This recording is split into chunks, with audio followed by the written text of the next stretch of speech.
विश्वविद्यालय इलाहाबाद। जय तुम्हारी विश्वविद्यालय इलाहाबाद।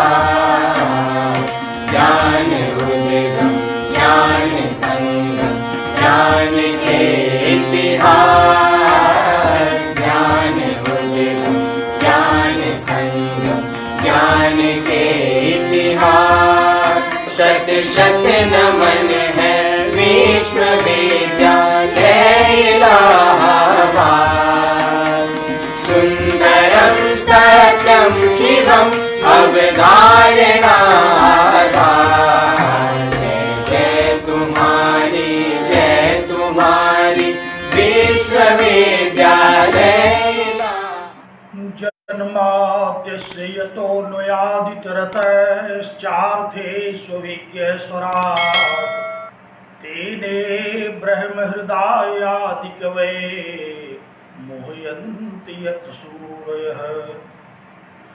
तेजो वारिमृदां यथा विनिमयो यत्र त्रिसर्गो मृषा। धाम्ना स्वेन सदा निरस्तकुहकं सत्यं परं धीमहि। सच्चिदानन्दरूपाय विश्वोत्पत्त्यादिहेतवे तापत्रय विनाशाय श्रीकृष्णाय वयं नमः।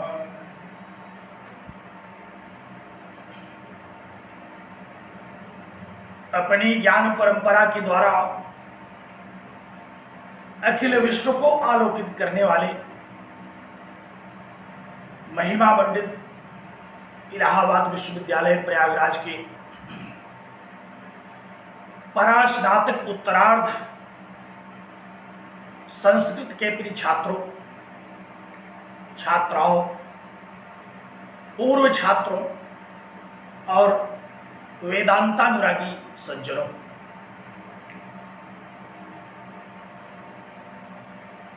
ब्रह्मसूत्र शांकर भाष्य पर चर्चा का यह क्रम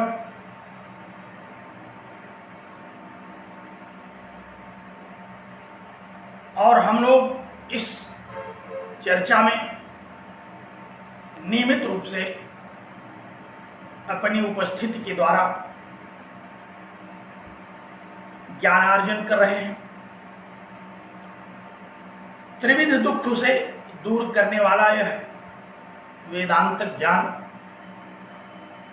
हम सब लोगों का कल्याण करे। इस परम मांगलिक भावना से मैं आप सभी लोगों का नमन करता हूं और उस सच्चिदानंद स्वरूप परमात्मा से यह प्रार्थना करता हूं कि आप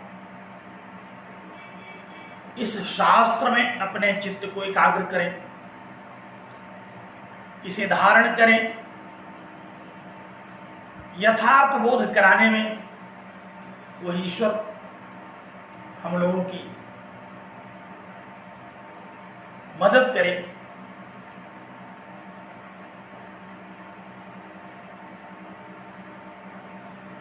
स्मरण कीजिए, हम लोग अध्यास भाष्य पर चर्चा कर रहे हैं।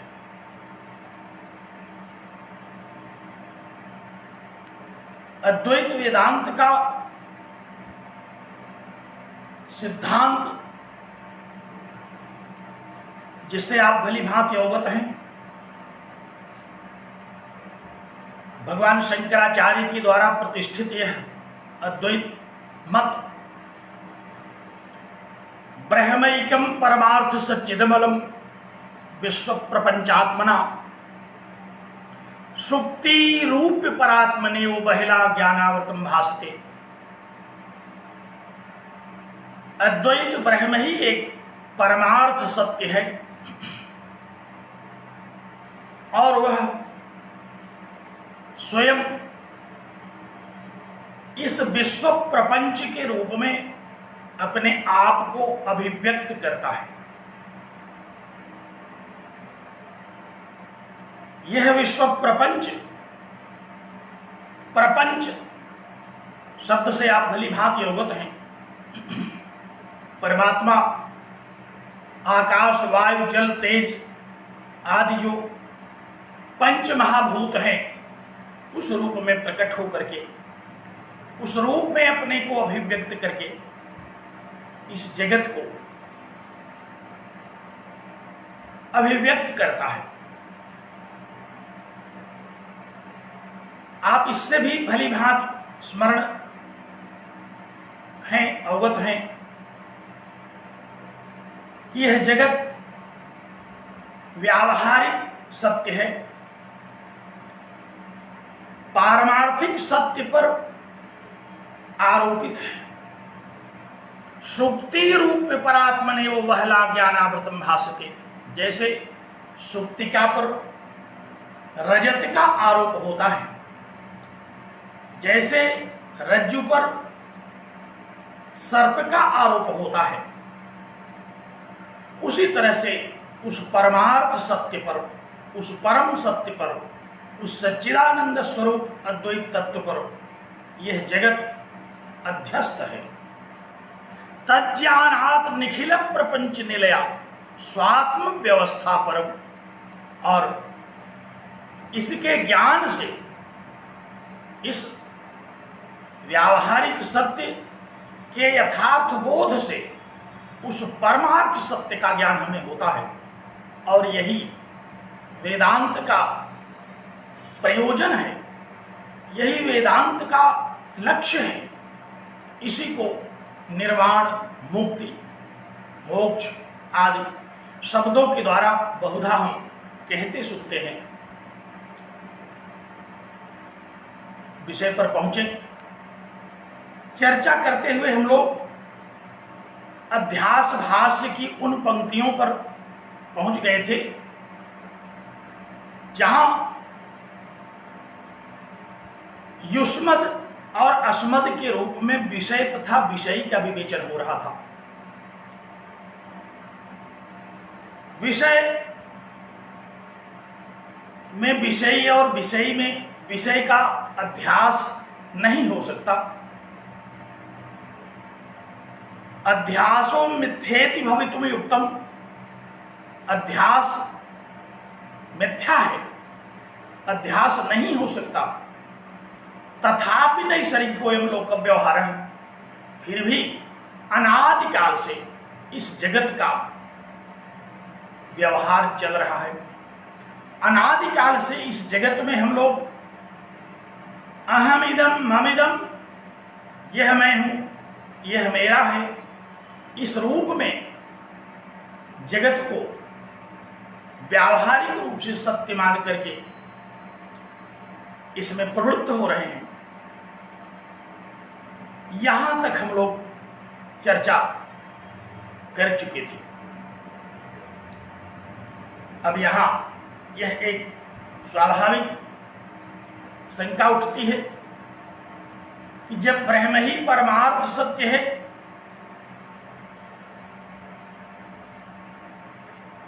अवांग मनस गोचर है, निर्गुण है, तो उस पर इस व्यावहारिक सत्य रूप जगत का ज्ञान क्यों होता है? कैसे यह अध्यस्त होता है? अध्यास का क्या रूप है?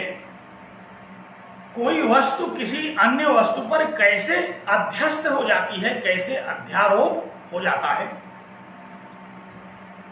आपको स्मरण होगा, श्रोत्रिय ब्रह्मनिष्ठ गुरु साधन चतुष्टय संपन्न जिज्ञासु को इसी अध्यारोप और अपवादन न्याय से इस परमार्थ सत्य का ज्ञान कराता है। तो क्या है वह अध्यास? आशंका के रूप में, प्रश्न के रूप में भाष्यकार ने उपस्थित किया। इसे कहते हैं कि जब यह व्यावहारिक सत्य है जगत, परमार्थतः तो वह सच्चिदानंद स्वरूप उसकी सत्ता है, तो हमें फिर इसकी अनुभूति क्यों होती है इस जगत की? क्योंकि जितने भी प्रातिभाषिक ज्ञान हैं उनका तो निराकरण हो जाता है, लेकिन इस जगत का निराकरण क्यों नहीं हो रहा है? इसी बात को समझाते हुए भगवान भाष्यकार ने कहा कि यह लोक व्यवहार अनादिकाल से चला आ रहा है। यह इसीलिए तो व्यावहारिक सत्य के रूप में है, ये प्रतिभास की तरह क्षणिक नहीं है, बल्कि ये अनादिकाल से अनंत काल तक तब तक चलेगा जब तक कि वेदांत वेद्य इस परम तत्व का ज्ञान नहीं हो जाएगा। और कैसे उस परम सत्ता में, उस परम तत्व में, उस परमात्मा में इस जगत की व्यावहारिक सत्ता प्रतीत हो रही है, कैसे इसको हम लोग अब यहां से समझना आरंभ करते हैं।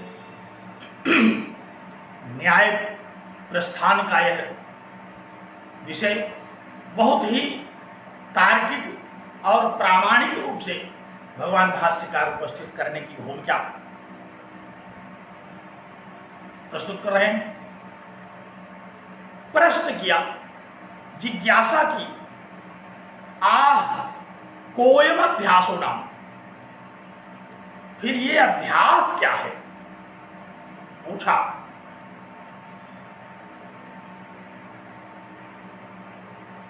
जिज्ञासा की कि कोयम अध्यासो नाम, यह अध्यास क्या है जो बहुप्रचलित है, बहुत प्रसिद्ध है? यहां नाम शब्द आया। नाम का तात्पर्य यहां संज्ञा से नहीं है, अध्यास नामक से नहीं, यहां वाक्यालंकार है नाम। वह अध्यास जिसे उपनिषद कह रहा है, वह अध्यास जिसे वेदांत कह रहा है, वह अध्यास जिसको शास्त्र कह रहा है, वह विद्वानों में, ज्ञानियों में, जिज्ञासुओं में बहुप्रचलित, बहुप्रसिद्ध, बहुचर्चित अध्यास क्या है? पूछा। आह माने प्रश्न किया, एक वाद कथा प्रस्तुत की। किसी भी तत्व का निर्णय करने के लिए शास्त्र में वाद कथा प्रस्तुत करने का नियम है। इस वाद कथा में पूर्व पक्ष और उत्तर पक्ष के रूप में सिद्धांतों को प्रस्तुत करके निर्णय पर पहुंचते हैं। निर्णय के लिए यह वाद कथा प्रस्तुत की गई। कैसे निर्णय किया जाए, कैसे अध्यास को समझा जाए, कैसे उस परमार्थ पर यह व्यवहार अध्यस्त होता है, इसको हम कैसे समझ करके यथार्थ ज्ञान करने में समर्थ हो सकते हैं, इस विषय पर यह आशंका की। कहा कि को अयम अध्यास है नाम, यह अध्यास क्या है? और यहां से अध्यास की चर्चा आरंभ की। एक बार फिर मैं आपको स्मरण कराऊं कि यह अध्यास हो नहीं सकता। शास्त्र का यह दृढ़ मंतव्य है, अद्वैत वेदांत का यह दृढ़ मंतव्य है कि विषय और विषय का, परमार्थ और व्यवहार का अध्यास नहीं हो सकता। तथापि नैसर्गिक कोई लोक व्यवहार है, फिर भी यह अनादिकाल से लोक व्यवहार में आ रहा है, लोगों के अनुभव में आ रहा है, लोग इसमें आचरण कर रहे हैं, लोग अहम इदम और मम इदम के रूप में अनुभूतियां कर रहे हैं, व्यवहार कर रहे हैं। तो फिर यह क्या है अध्यास? भगवान भाष्यकार ने इसका लक्षण कहा, स्मृति रूप परस्त्र पूर्व दृष्टावभास अध्यास। स्मृति रूप परत्र पूर्व दृष्टावभास अध्यास। ध्यान दीजिए, बड़ा महत्वपूर्ण विषय है, बड़ी महत्वपूर्ण पंक्तियां हैं। परीक्षा के प्रश्न यहीं से आरंभ हो जाते हैं। हम लोग अंसाल पेपर उठा करके अगर देखें तो प्रायः प्रतिवर्ष किसी न किसी रूप में यह अध्यास पूछा जाता है। और इस प्रश्न का कारण यही है कि जिसको अध्यास के विषय में अवगत नहीं होगा वह आगे वेदांत का जो गंभीर विषय है उसको क्या समझेगा। इसलिए इस अध्यास भाष्य को समझना अनिवार्य है, तो समझने की दृष्टि से इसकी अनिवार्यता है। इसीलिए परीक्षा की दृष्टि से भी प्रायः इसकी अनिवार्यता रहती है। बहुत ध्यान से इस पर चित्त को एकाग्र करें, क्योंकि हम लोग परमार्थ सत्य का यथार्थ बोध कर पाएंगे कि नहीं, यह तो जरूर अनिश्चित है। इतने कम समय में श्रोत्री ब्रह्मनिष्ठ गुरु की भांति न तो मैं इसका अध्यारोपापवाद न्याय से निराकरण कर सकूंगा, क्योंकि मैं स्वयं श्रोत्री ब्रह्मनिष्ठ गुरु नहीं हूं। एक शिक्षक के रूप में जो हमने अद्वैत वेदांत को ब्रह्मसूत्र पर किए गए इस भगवान शंकराचार्य के भाष्य को समझा है, उसी को समझाने के लिए आपके चित्त को मैं आकृष्ट करता हूं। और उसका मुख्य उद्देश्य परीक्षा में अच्छे अंक प्राप्त करने हैं। और यदि इस उद्देश्य में आप सफल होते हैं तो जानिए कि आज नहीं तो कल असमिन जन्मनि जन्मांतरेवा आप इस परमार्थ सत्य को भी अपरोक्ष के रूप में देखेंगे। इसमें किसी प्रकार का संशय नहीं। तो अध्यास का लक्षण किया आचार्य ने, कहा कि स्मृति रूप परत्र पूर्व दृष्टावभास। और इसी के साथ कोयम अध्यासो नाम, इस वाक्य से अध्यास शब्द का हम ग्रहण कर लेते हैं।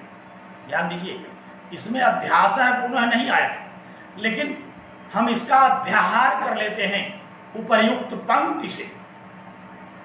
तो यह पूरा वाक्य क्या बना? लक्षण वाक्य। कहा कि स्मृति रूप परत्र पूर्व दृष्टावभास अध्यास। ये अद्वैत वेदांत के, ये भगवान शंकराचार्य के द्वारा प्रस्तुत की गई अध्यास की परिभाषा है। ये लक्षण है अध्यास का। अभी हम लोग अध्यास के विषय में प्रस्तुत किए गए कई लक्षणों को, अन्य शास्त्रों के अनुसार क्या क्या लक्षण प्रस्तुत किए गए उन पर भी विचार करेंगे। लेकिन सर्वप्रथम तो जो हमारा विषय है मुख्य अद्वैत, उसके अनुसार यह अध्यास क्या है, इसका लक्षण प्रस्तुत किया आचार्य ने। कहा कि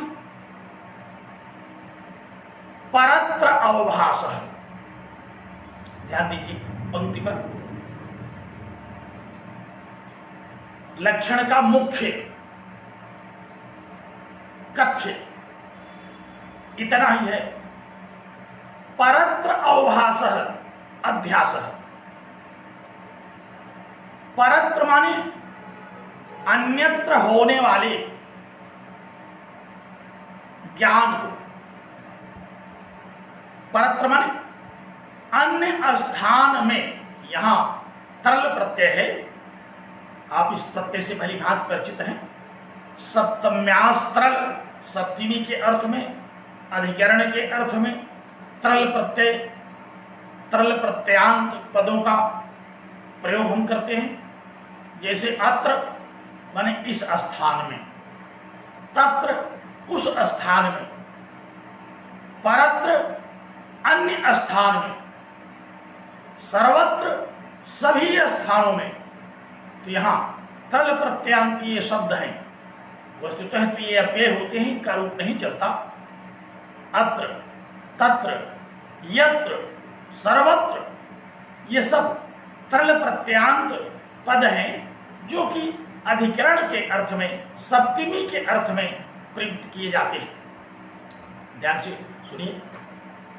तो कहा कि परत्र, अन्य स्थान में, अवभासः, जो मिथ्या ज्ञान होता है वही अध्यास है, वही अध्यास है। और थोड़ा स्पष्ट किया जाए, जैसे उदाहरण के साथ हम लोग इसको यदि चर्चा करें तो चांदी में जब चांदी का ज्ञान हमें होता है तो वह मुख्य स्थान में, योग्य स्थान में, उचित स्थान में उचित विषय का, उचित वस्तु का ज्ञान हुआ। चांदी में चांदी का जो ज्ञान हुआ, चांदी नामक अधिष्ठान में जो चांदी के विषय में बोध हुआ, यह उचित स्थान में, योग्य स्थान में वस्तु का ज्ञान कहा जाता है।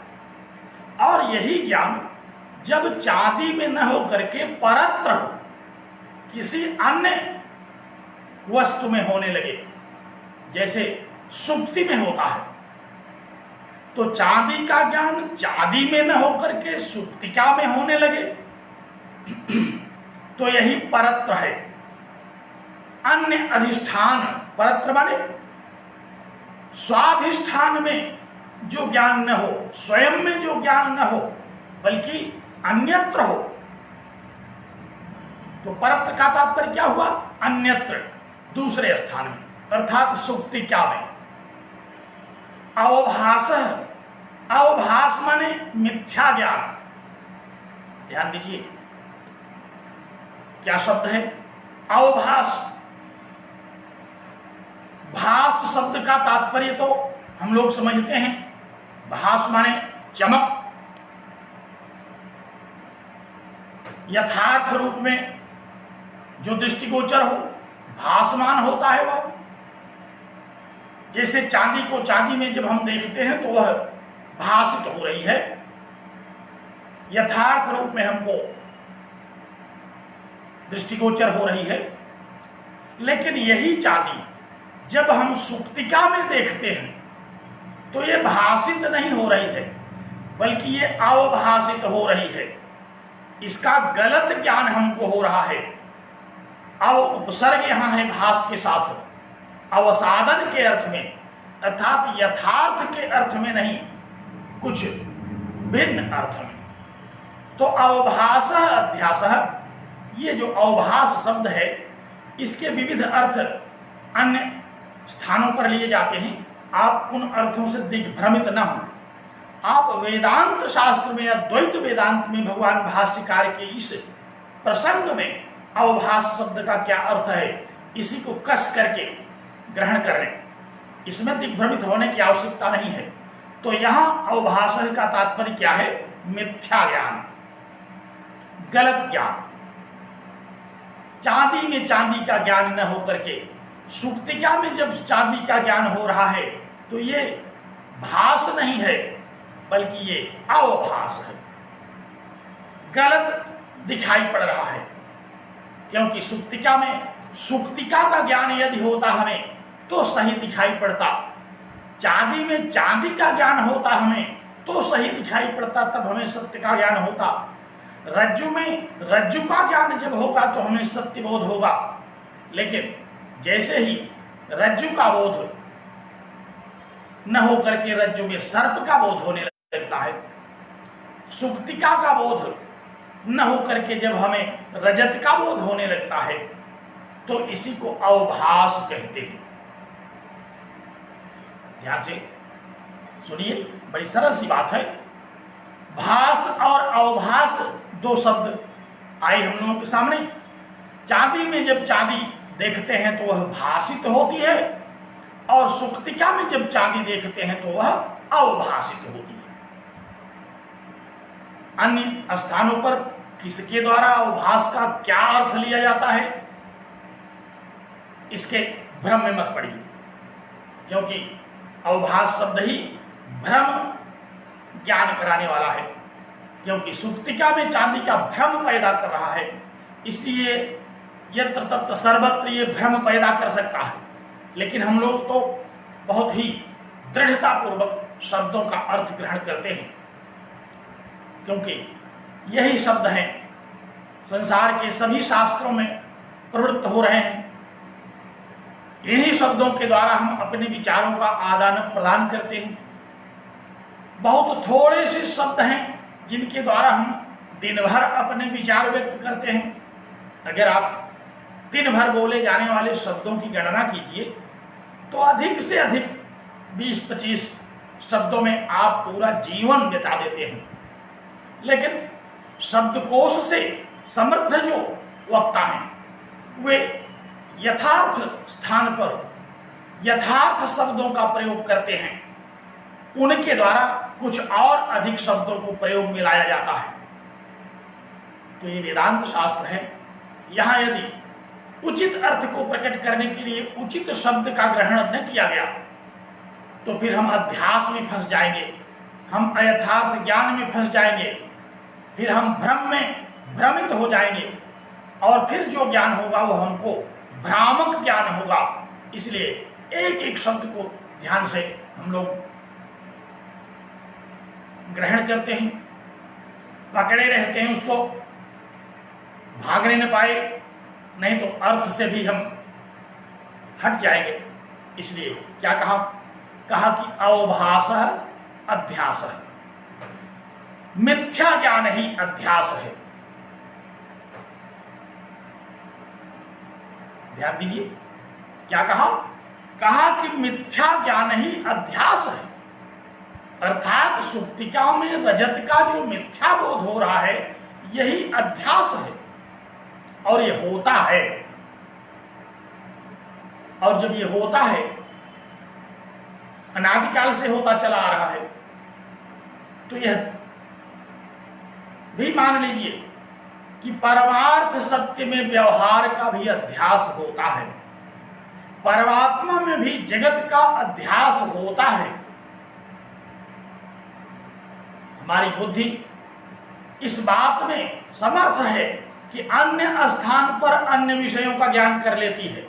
यद्यपि है यह बुद्धि दोष, यद्यपि है यह दृष्टि दोष, लेकिन दोष ही सही इस क्षमता बुद्धि कि हमें अन्य वस्तु होने लगेगा। तो इसी आधार पर अध्यास का लक्षण किया। आचार्य ने कहा कि परत्र अवभास अध्यास, यह जो अन्य स्थल पर अन्य वस्तु का मिथ्या ज्ञान हो रहा है वही अध्यास है। अब यहां कोई कह सकता है, और कहते ही हैं लोग अन्य मतवाद के आचार्य, कि भाई सुक्तिका में रजत की कोई सामग्री तो है नहीं, तक ज्ञान कराने का कोई तो यह ज्ञान क्यों? लक्षण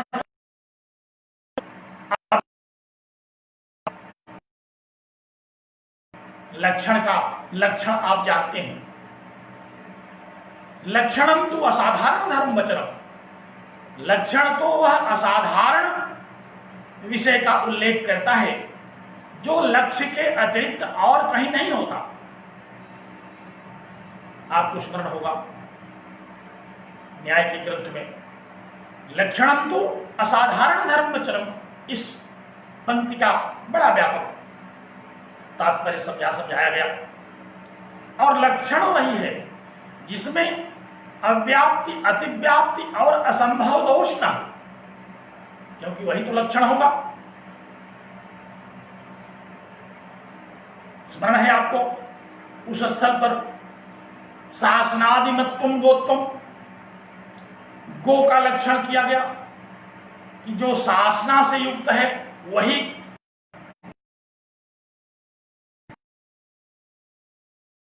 यह पूर्ण लक्षण।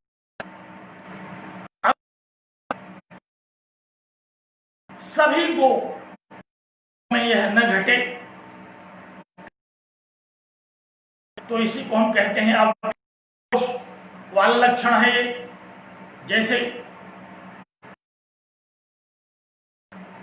पीला होना, कपिल वर्ण का होना गोत्व है, तो हम देखते हैं कि यह अव्याप्ति दोष है, क्योंकि गायें बहुत सारे वर्ण की होती हैं, सफेद वर्ण, कपिल वर्ण, कृष्ण वर्ण, रक्त वर्ण, अनेक हैं। इसलिए जब हम गो का लक्षण कहते हैं तो ऐसे लक्षण को कहते हैं जो अव्याप्ति, अतिव्याप्ति और असंभव दोष से रहित हो। किसी भी लक्ष्य का लक्षण जब हम करते हैं तो इस बात का ध्यान हम रखते हैं और अव्याप्ति भी ना हो। जैसे वहां हम लोगों ने पढ़ा था एक सफत्वम गोप्तम, कि किसी भी गो व्यक्ति में यह हो ही ना, क्योंकि एक सफत्व तो अश्व का लक्षण है। तो अव्याप्ति, अतिव्याप्ति और असंभव दोष से युक्त नहीं होना चाहिए लक्षण, तभी वह निर्दुष्ट लक्षण होता है। भगवान भाष्यकार ने यहां अध्यास का जो लक्षण किया वो निर्दुष्ट लक्षण किया। कहा कि अब शंका कि भाई रजत में तो रजत ज्ञान का है, रजत में रजत होने की सभी योग्यताएं हैं, इसलिए हमें रजत में रजत का ज्ञान हो जाता है। परंतु सुक्तिका में रजत होने की तो योग्यता ही नहीं है, फिर सुक्तिका में रजत का ज्ञान क्यों होता है?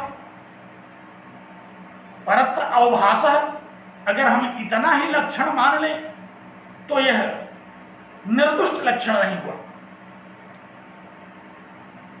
भगवान भाष्यकार ने कहा नहीं, इसके साधक पदों का भी ध्यान दीजिए। स्मृति रूप पूर्व दृष्टस्य परत्र अवभासः, इतना लक्षण है पूरा। स्मृति रूप पूर्व दृष्टस्य, यहां जो अवभास हो रहा है उसमें साधक तत्व भी और है।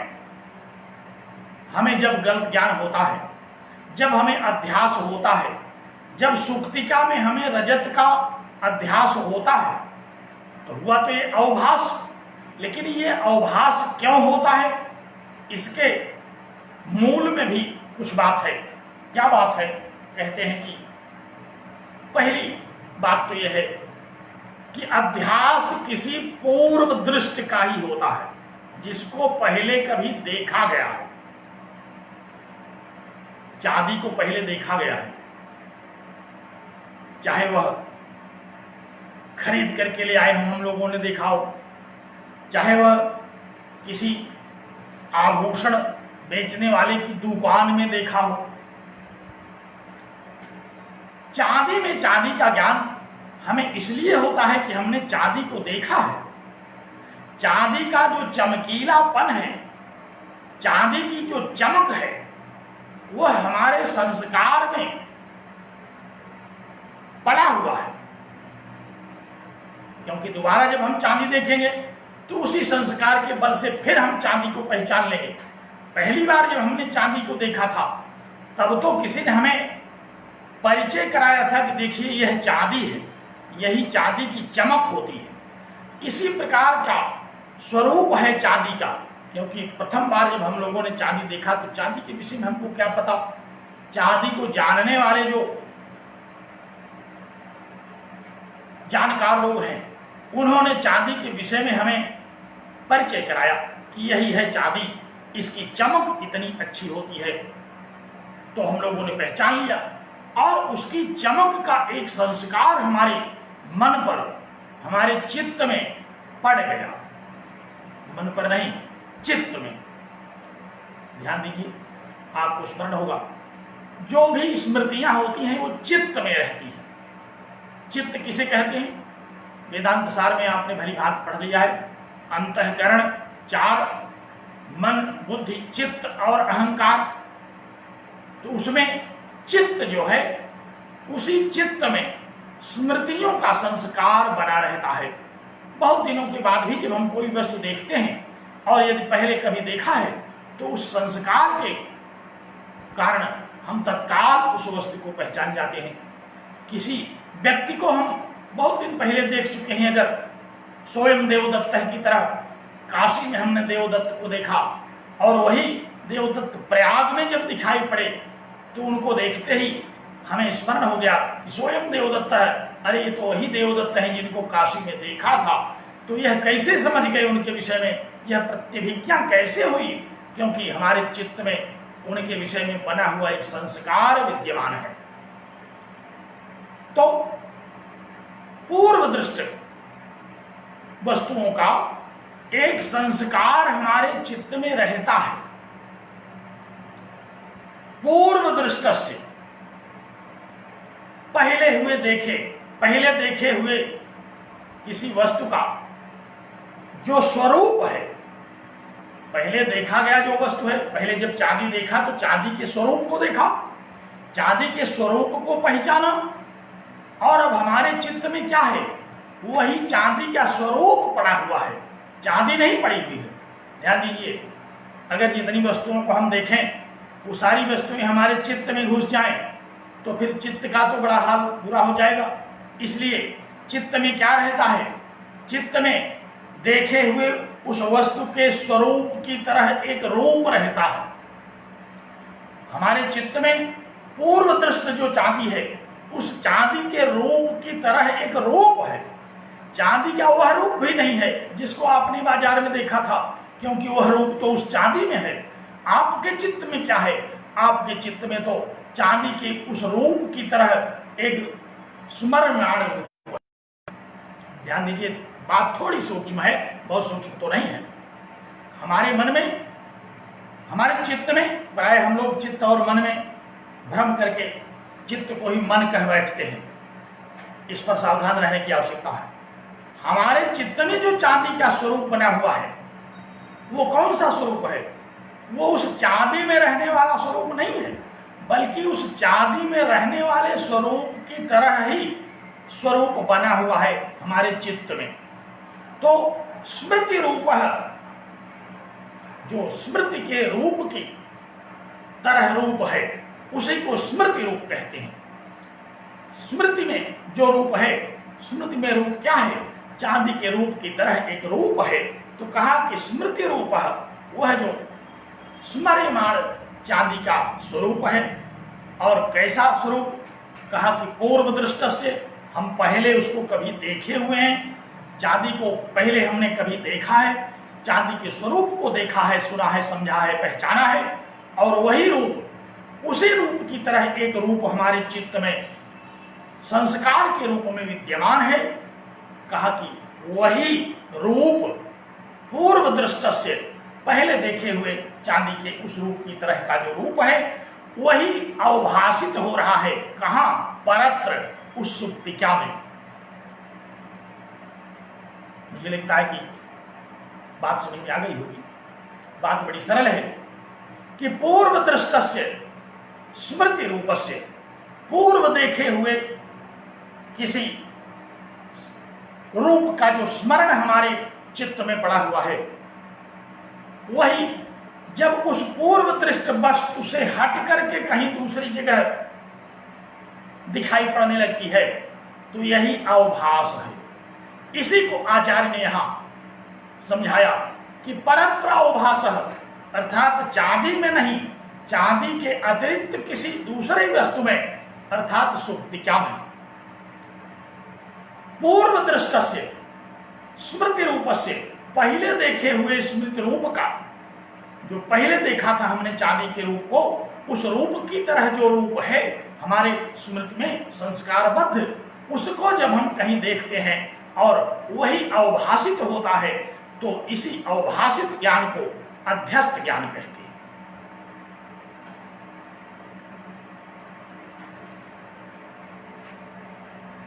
ध्यान दीजिए, बात समझ में आ गई होगी।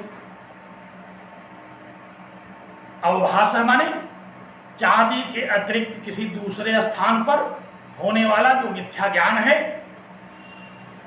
वही अध्यास है। और वह ज्ञान क्यों होता है अध्यास के रूप में? क्योंकि पहले देखा हुआ कोई रूप हमारे चित्त में संस्कार रूप में बना हुआ है, और जैसे ही उसकी तरह चमक, जैसे ही उस चांदी की तरह चमकीला कोई पदार्थ हम देखते हैं, तो दृष्टि दोष के कारण, यथार्थ ज्ञान के अभाव के कारण उस चमकीले पदार्थ को यथार्थ रूप में न जान करके हमें चित्त में पड़े हुए उस संस्कार के कारण वहां जो अवभास होता है, जो गलत ज्ञान होता है, उसी को अध्यास कहते हैं। यदि हम सुक्ति को देखते ही समझ जाते कि यह सुक्ति है तो अध्यास न होता। अगर सुक्ति को देखते ही हम पहचान जाते, हमारी दृष्टि बिल्कुल ठीक से देखती, चश्मा हमारा ठीक रहा होता, प्रकाश वहां बिल्कुल प्रकाशित कर रहा होता सुक्ति के स्वरूप को, तो हम सुक्ति को सुक्ति के रूप में देखते। लेकिन दृष्टि दोष बस, चाहे वह दृष्टि दोष प्रकाश की कमी के कारण आया हो, चाहे नेत्र की कमजोरी के कारण आया हो, लेकिन ऐसा आ जाता है तो कहा कि अयोग्य स्थल पर जब किसी दूसरे वस्तु का हमें मिथ्या ज्ञान होता है और वह वस्तु पूर्व देखी हुई किसी स्मृति के रूप में होती है, तो हम उसको अवभास कहते हैं।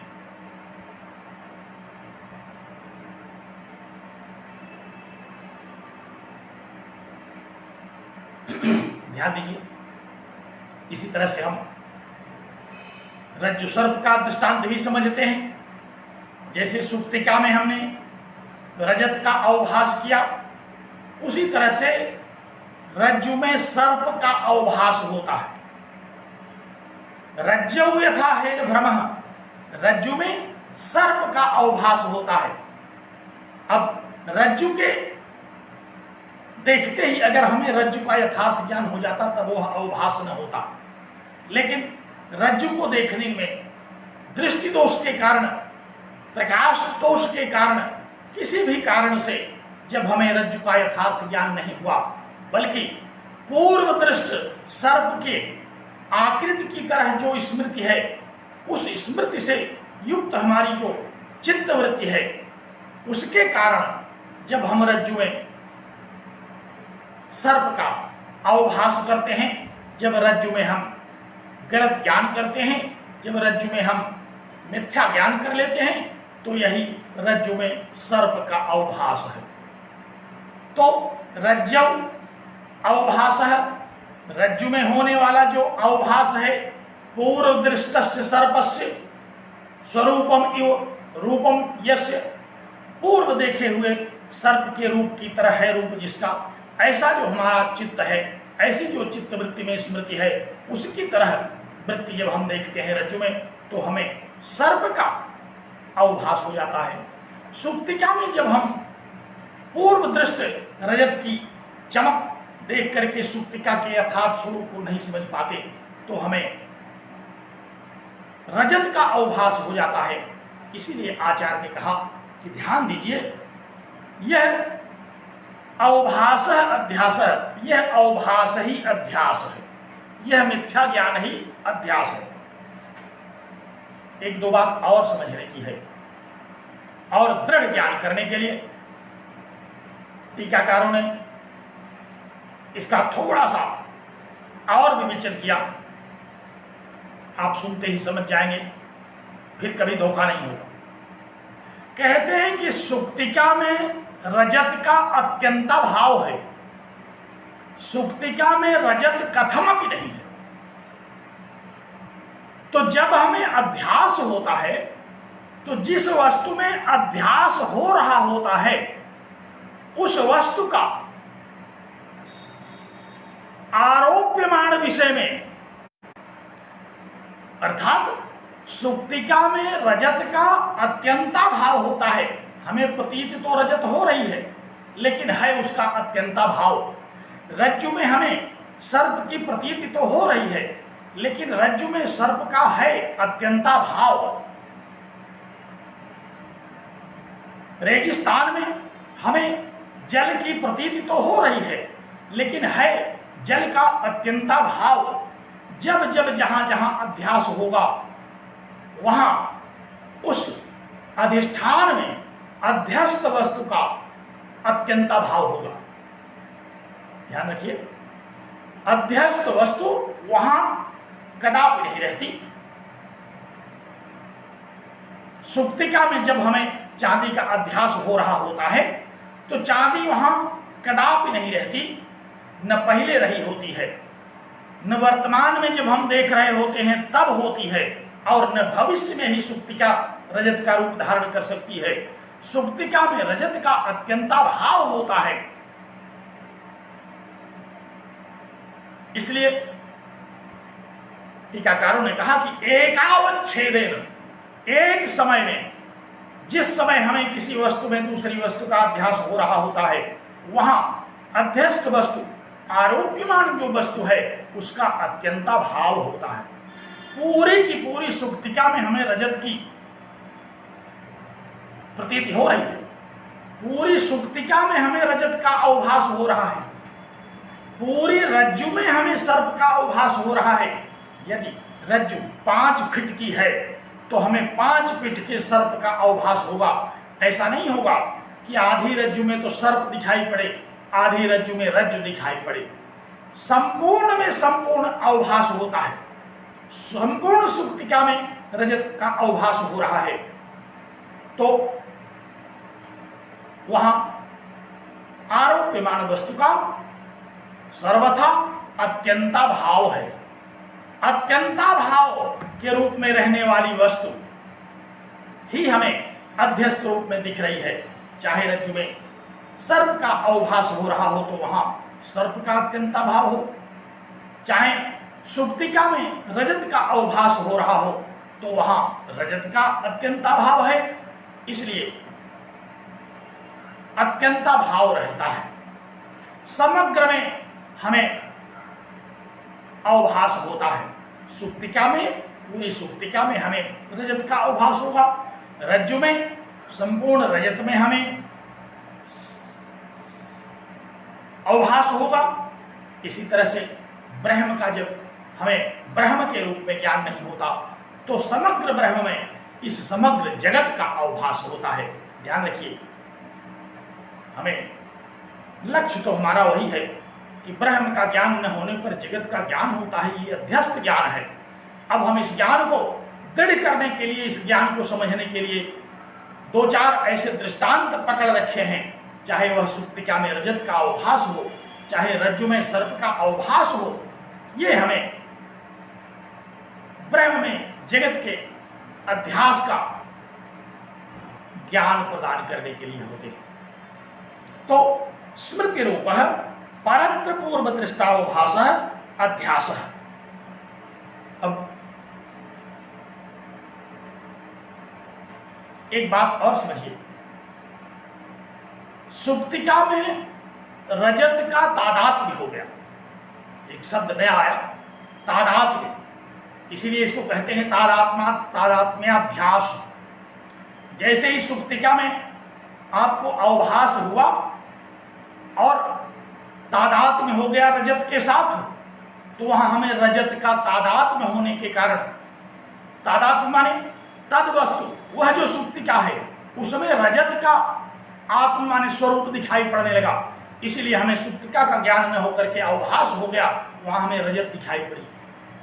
इसी तरह से रज्जु में रज्जु का यथार्थ ज्ञान न होकर के हमें सर्प के स्वरूप का वहां तादात्म्य हो गया।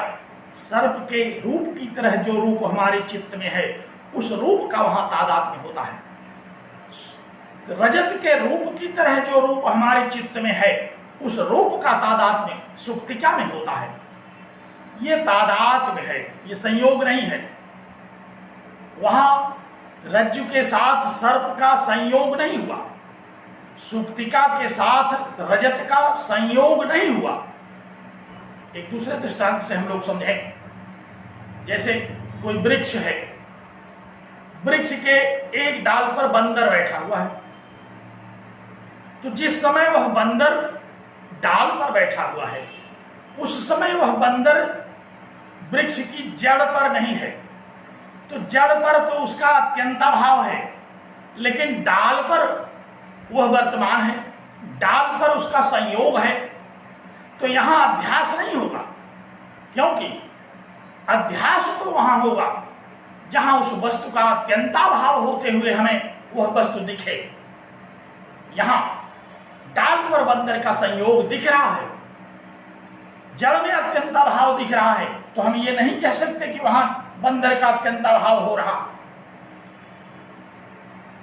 तो ध्यान दीजिए, जिस वस्तु में जिस वस्तु का अवभास होता है वहां उस वस्तु का होता है अत्यंताभाव, फिर भी हमें अवगति होती है उसी की।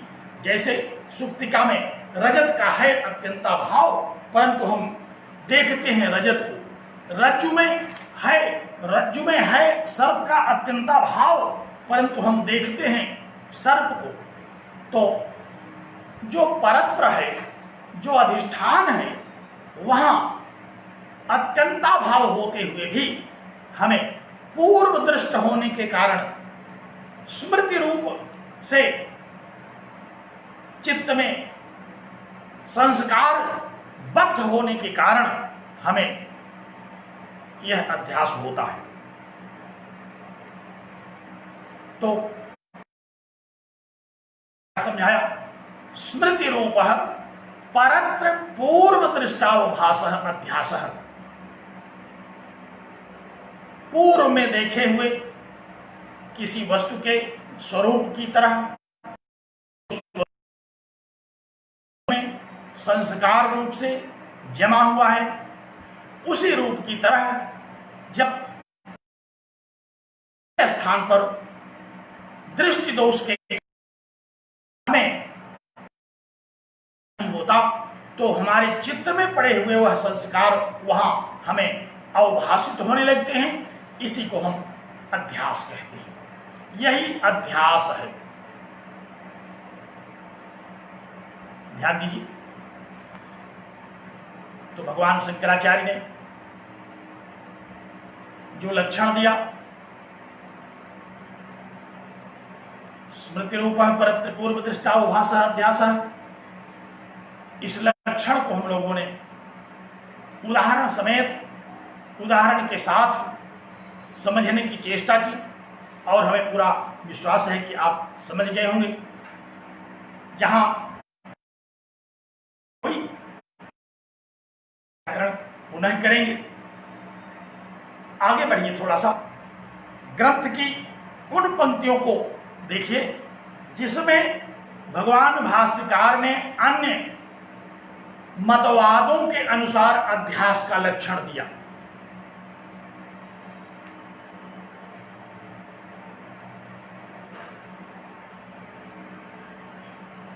टीका को देखिए, ब्रह्मसूत्र शांकर भाष्य की पुस्तक आपके समक्ष होगी,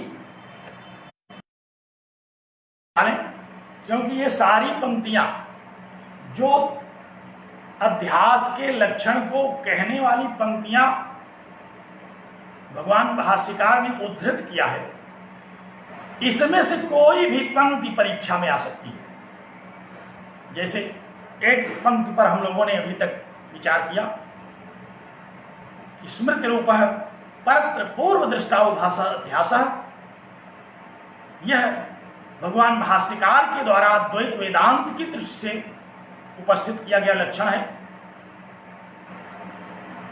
इस भ्रम के सिद्धांत के विषय में प्रायः सभी प्रमुख दर्शनों ने चर्चा की।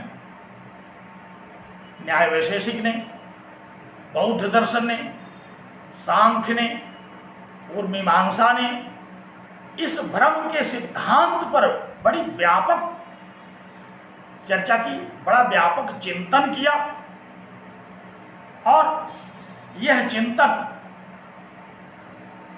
भ्रम के चिंतन के रूप में है।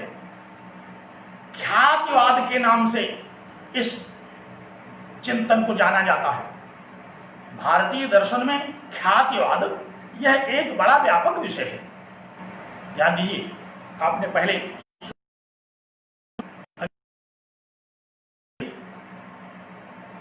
स्मरण रखिए, नोट भी करिए, ख्यातिवाद, ख्याति माने ज्ञान, ख्याति शब्द ख्याति धातु से यहां ख्याति शब्द बना ज्ञान के अर्थ में।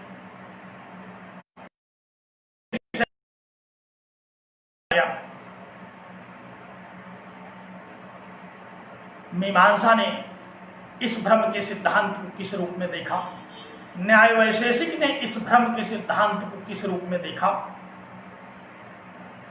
बौद्ध दर्शन में इस भ्रम के सिद्धांत को किस रूप में देखा गया, सांख्य दर्शन में इस भ्रम को, क्योंकि भ्रम तो होता सबको है, चाहे जो दर्शन पढ़े, चाहे जिस दर्शन का अनुयायी हो, चाहे जिस दर्शन का आचार्य हो, अवभास तो सबको ही होगा।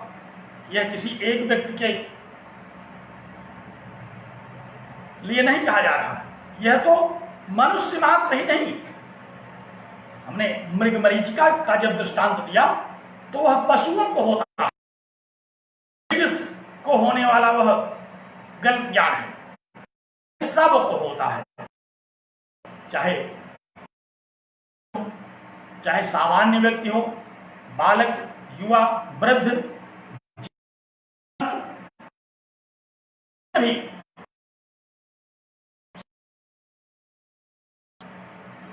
और यह अध्यास केवल देखने वालों को ही नहीं होता, सुनने वालों को भी होता है। पांचों ज्ञानेंद्रियों के द्वारा इस अध्यास की चर्चा की जाती है। कई बार हम शब्द में अध्यास कर लेते हैं। कोई व्यक्ति बोला, अब हमें वह आवाज सुनाई तो पड़ी, लेकिन जिसकी आवाज है उसके रूप में न सुनाई पड़ करके किसी दूसरे के आवाज की रूप में सुनाई पड़ जाती है। प्राय हम लोग धोखा खा जाते हैं टेलीफोन पर, कोई बोलता और है, समझ किसी और को जाते हैं, बाद में जब यथार्थ ज्ञान होता है तो कहते हैं कि अरे आप ही की तरह तो एक और है, वो भी बोलते हैं। तो कई बार ऐसा होता है कि शब्दों में भी अध्यास हो जाता है, आवाज में भी अध्यास हो जाता है। कई लोग एक ही प्रकार की आवाज बोलते हुए सुनाई पड़ते हैं, जबकि है यह पृथक पृथक। प्रत्येक मनुष्य की, प्रत्येक प्राणी की, प्रत्येक व्यक्ति की आवाज अलग अलग है। एक ही जाति में, चाहे वह मनुष्य जाति ही क्यों न हो, सबकी आवाज अलग अलग है। पशुओं में सब पशुओं की आवाज अलग अलग है, जंतुओं में सबकी आवाज अलग अलग है। लेकिन कई बार ऐसा होता है कि हम अध्यास कर जाते हैं, तो शब्द के द्वारा भी अध्यास होता है, स्वरूप के द्वारा भी अध्यास होता है, गंध के द्वारा भी अध्यास होता है, स्पर्श में भी कुछ समझ करके कुछ स्पर्श कर लेते हैं। तो ये हमें ज्ञानेंद्रियों के द्वारा होने वाला जो ज्ञान है उसी में तो अवभास होगा। यहां तो केवल दृष्टि से होने वाले अध्यास के विषय में कहा जा रहा है, क्योंकि दृष्टिगोचर होने वाले संसार के विषय में हम लोग यहाँ चर्चा करने लगे जाएंगे तो सब समझ जाएंगे। अगर हम दृष्टिगोचर होने वाले विषयों में अध्यास का स्वरूप समझ जाएंगे तो श्रवण, घ्राण आदि इंद्रियों के द्वारा होने वाले अध्यास को भी हम समझेंगे। तो ध्यान दीजिए, भगवान भाष्यकार ने अभी तक जो प्रस्तुत किया वह उत्तर मीमांसा, और यूं कहिए उत्तर मीमांसा में भी ढेर सारे मतवाद हैं। अद्वैत वेदांत के अनुसार और अद्वैत में भी शांकर वेदांत के अनुसार भगवान शंकराचार्य के द्वारा अध्यास का जो स्वरूप कहा गया, हम उस अध्यास के लक्षण को बता रहे हैं। तो हम ख्यातिवाद पर चर्चा कर रहे थे। ख्याति भ्रम के सिद्धांत को कहते हैं, और प्रसिद्ध रूप में 5 ख्यातियों की चर्चा दर्शन में आई। ये पंच ख्यातियां कौन कौन सी हैं? आत्मख्याति, रसख्याति, अख्याति, ख्यातिरन्यथा तथा निर्वचनीय ख्याति इत्येतत् ख्याति पंचकम। ये भ्रम के सिद्धांत से संबंधित, अध्यास से संबंधित ये पंच ख्यातियां कही जाती हैं।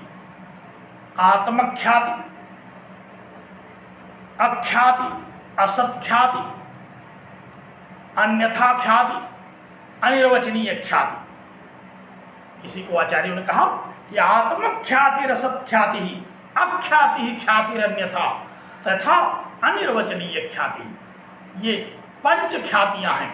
तो अभी हम लोगों ने एक ख्याति के विषय में पढ़ा, वह ख्याति है अनिर्वचनीय ख्याति। भगवान भाष्यकार ने अनिर्वचनीय ख्याति का वर्णन किया। क्यों अनिर्वचनीय ख्याति है यह? आप जानते हैं अज्ञान कैसा है। सदसद्भ्याम अनिर्वचनीयम, वेदांत सार का वह प्रकरण स्मरण करें जहां वेदांत सार ग्रंथकार ने कहा कि अज्ञानम तो सदसद्भ्याम अनिर्वचनीयम। यह अज्ञान, यह जो व्यावहारिक सत्य है, यह अनिर्वचनीय है। क्यों अनिर्वचनीय है? क्योंकि प्रतीति का विषय तो बनता है। अब हम यह नहीं कह सकते कि यह असत्य है, तो सत्य दिखाई दे रहा है।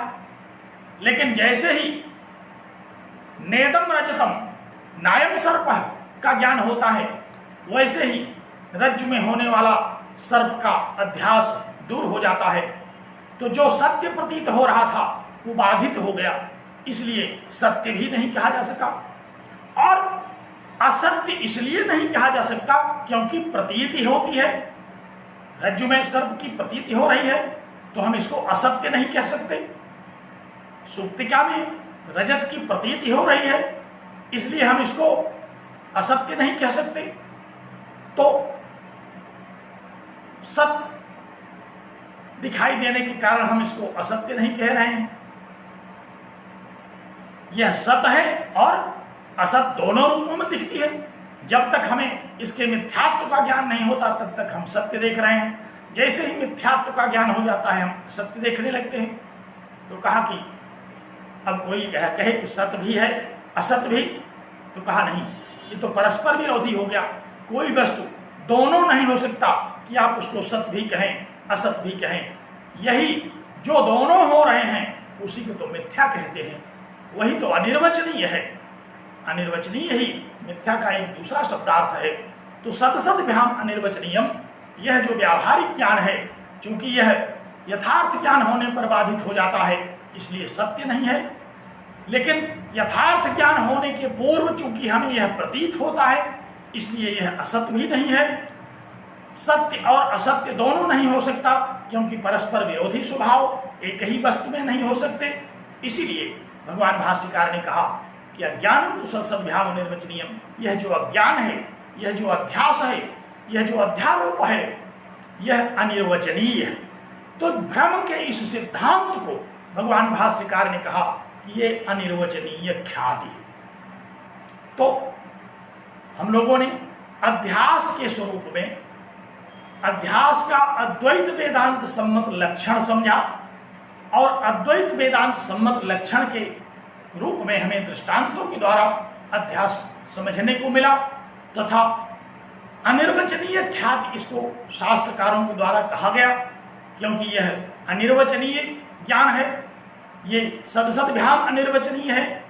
इसलिए देखो एक बात यहाँ और समझने की है, अनिर्वचनीय से ये कभी मत समझिए कि जिसको कहा न जा सके। कई बार लोग कहते हैं कि अनिर्वचनीय है, कैसे कहें? अनिर्वचनीय का वह स्वरूप यहां हम नहीं कह रहे हैं जिसको कहा ही नहीं जा सकता। कह करके भी हम कह देते हैं कि अनिर्वचनीय है, कैसे कहें? कह तो रहे हैं और फिर भी कह देते हैं कि अनिर्वचनीय है।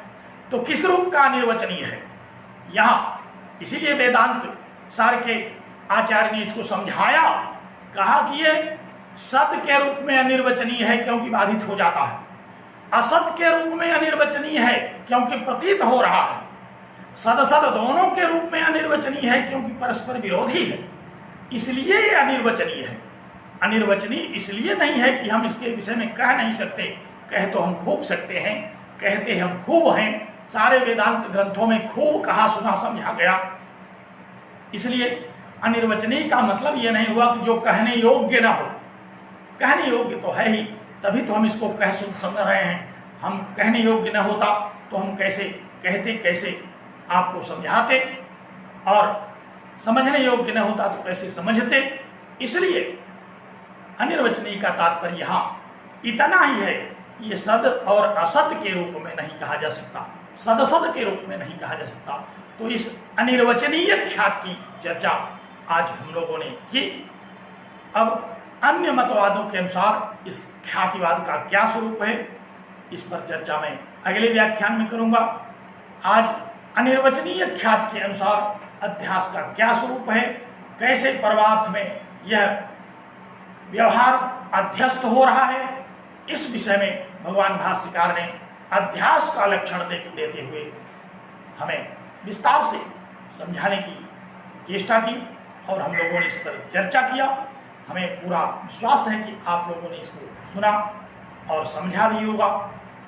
जहाँ भी आपकी समझ में ये बात ना आई हो, आप इसको नोट करें, हमको अवगत कराएं, जिससे कि हम अगले व्याख्यान में पहले उसका निराकरण कर लें, फिर आगे बढ़ें। क्योंकि निराकरण रोज पूर्व विषयों का निराकरण पर व्याख्यानों में हम लोग करते चलेंगे, तभी यह यथार्थ बोध होने में हमें सहयोग होगा। इन्हीं शब्दों के साथ आज मैं इस वक्तव्य को बंद करता हूँ। आप लोगों को बहुत बहुत धन्यवाद, बहुत साधुवाद कि आपने ऐसे विषय को चुना जो कि आपके इहलोक और परलोक को धन्य करने वाला विषय है। बहुत बहुत धन्यवाद, बहुत साधुवाद, नमस्कार।